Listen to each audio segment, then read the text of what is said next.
Nag-ingay po si Magalong, di ba? 777. 7 ang sabi etong akusasyon ni Magalong Ito ang kanyang akusasyon. Pag umaattend daw yung mga congressman ng mga ano yung tawag na nga bagoong Pilipinas sa meron silang tawag yung sa pinangungunahan ni Martin Romualdez. Kaya pala napakaraming congressman na kasama ayon dito kay Magalong at ang impormasyon niya po ay very reliable dahil congressman ang kanya ang kanyang informante. Sabi ni Magalong, kada atin 777. 'Di ba? Ang 777 7 milyon, AKAP 7 milyon, TUPAD 7 milyon, IX natatanggapin ng mga congressman. Ang linaw ng akusasyon ilang araw nang inakusayan ni Magalong. Okay, ngayon, ang sabi ni Magalong, imbis na sagutin nila yung si Magalong, bakit may 777? Bakit yung mga congressman ay binibigyan ng 777 tuwing umatin? Ang akusasyon nga ni Magalong, nung nalaman nila ng mga congressman na nagbibigay pala tuwing sasama, dumami na ngayon yung kasamang congressman. Ngayon, wala pong sumasagot. Dehin, bukiki lahat.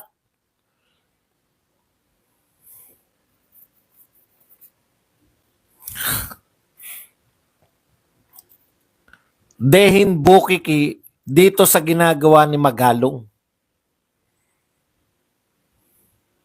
Okay, ano ibig sabihin? Wala silang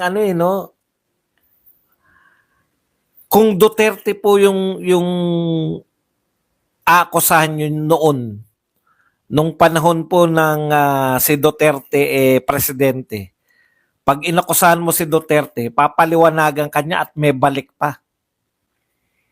Ito po, tahimik lang sila sa 777 Pwede naman nila itanggi yan, tapos banat, tsaka sila bumanat. Hindi po nila tinatanggi.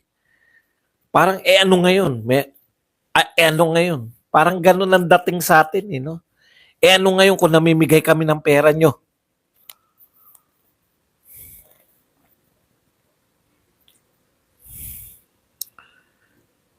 Ang ginawa ng mga follower ni BBM, mga supporter, siniraan na lang si Magalong. Ito po, pinakita po yung mga si Magalong na habang sila ay namumudmod yung DSWD ng AKAP at saka tong TUPAD may picture.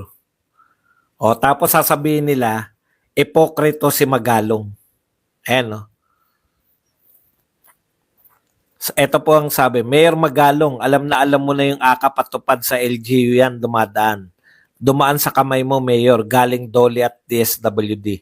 Mukha mo nga nandyan, hindi congressman. Anong pinagsasabi mo ngayon? Ipokrito.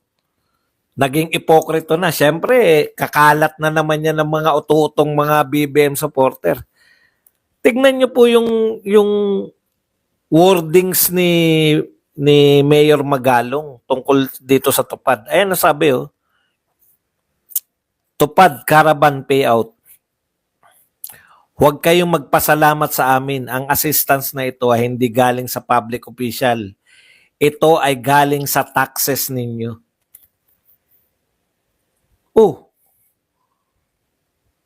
Sinabi ba ni Magalong na may dala-dala akong pera? Bibigyan lahat kayo ay hindi uuwing luhaan. Bibigyan ko kayo ng pera. Pag nanalo pa ako, triple pa. Sinabi ba ni Magalong yun? Hindi. Bakit hindi siya mamimigay ng TUPAD caravan? Budget ng pamahalaan yan. Ibig mo sabihin, porket binanatan ni Magalong yung 777, porket binanatan niya, dapat hindi na siya mamigay? Dapat tanggihan niya yung tupad? Dapat tanggihan? Bakit niya tatanggihan? Eh, pera nga ng taong bayan yan. Pera nila yan. Anong mali sa ginawa ni Magalong? May proyekto yung DSWD na tupad. Tiniyak niya na mapupunta sa taong bayan. Kung ang akusasyon nyo sana ganito, may naghanap kayo na namigay yung DSWD ng 10,000, tapos pinasoli ni Mayor Magalong sa opisina niya yung 7,000, tsaka niyo siya akusahan. Di ba? Wala naman siyang ginagawang mali. May pera na tupad, bakit hindi niya ipamimigay? Eh, para sa tao yan. Galing sa kanila. Hindi po yung tupad po, hindi po proyekto ng mga mayor yan. Proyekto po yan ng national government. Tingnan niyo yung akusasyon ni Magalong. Bibigyan sila ng 21 million pag sumama dun sa Bagoong Pilipinas Caravan. Ang layo naman sa sinabi nyo na bakit ikaw mayor, namigay ka rin ng akap, bakit ikaw namigay ka rin ng tupad? Bakit hindi siya mamimigay? Sabi niya nga, huwag kayong magpasalamat sa amin. Ang assistant na to hindi galing sa public official, ito ay galing sa taxes nyo.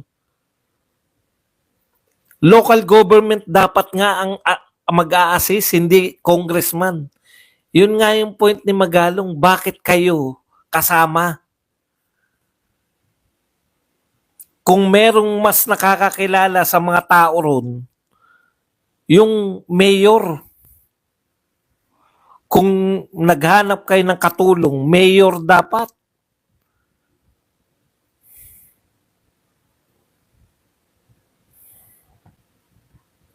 Wala namang masama sa ginawa ni Magalong. Merong programang tupad, may programang akap. Ibig mo sabihin, hindi siya mamimigay ng pera sa mga taga Baguio? Hindi ko pinagtatanggol dahil hindi ko naman kaano-ano yan. Pero mali yung atake nyo. Ang binibintang sa inyo, nagbibigay ng 21 million kasama yung congressman. Meron na bang tumangging congressman? Sinabi ba nila hindi totoo? Thank you very much kay Justin Chua. Pabuena mano, magpakapik tayo at pakulay tulad ko. Yung congressman halimbawa ng Samar, pag namigay sa Davao, naroon, yun yung gusto niya sabihin. Mga atakdog eh. Ang trabaho nila, isa lang eh. Hindi po sila sumasagot. Naging tagapagtanggol din kami ng Pangulo nung si Duterte, Pangulo ng Pilipinas. Naging tagapagtanggol din po kami. Pero sinasagot muna namin. Anong binabanat? Halimbawa, pinakapopular nilang banat. Nag-aaksaya ng pera dyan sa Dolomite.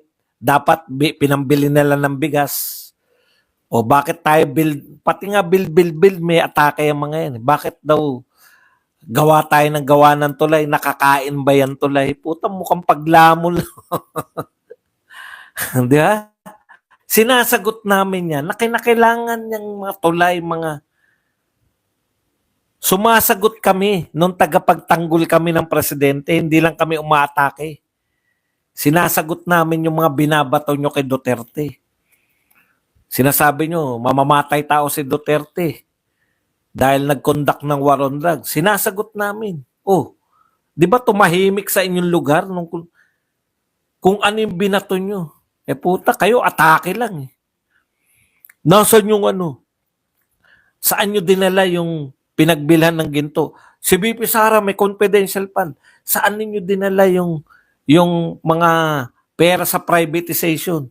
Si Baste Duterte may confidential fund. Puta, wala kayong sinasagot eh. Panay atake lang yung ginagawa ninyo. Sagutin nyo yung mga tanong ng mga taong bayan. Saan nyo dinala yung 117 billion ng PDIC? insurance na yun ng bangko, saan nyo dinala? Ang sasagot nila, si VP Sara hindi meron siyang Mary Grace Piatos. Ano kinalaman ng Mary Grace Piatos sa kinuha ninyong 117 billion?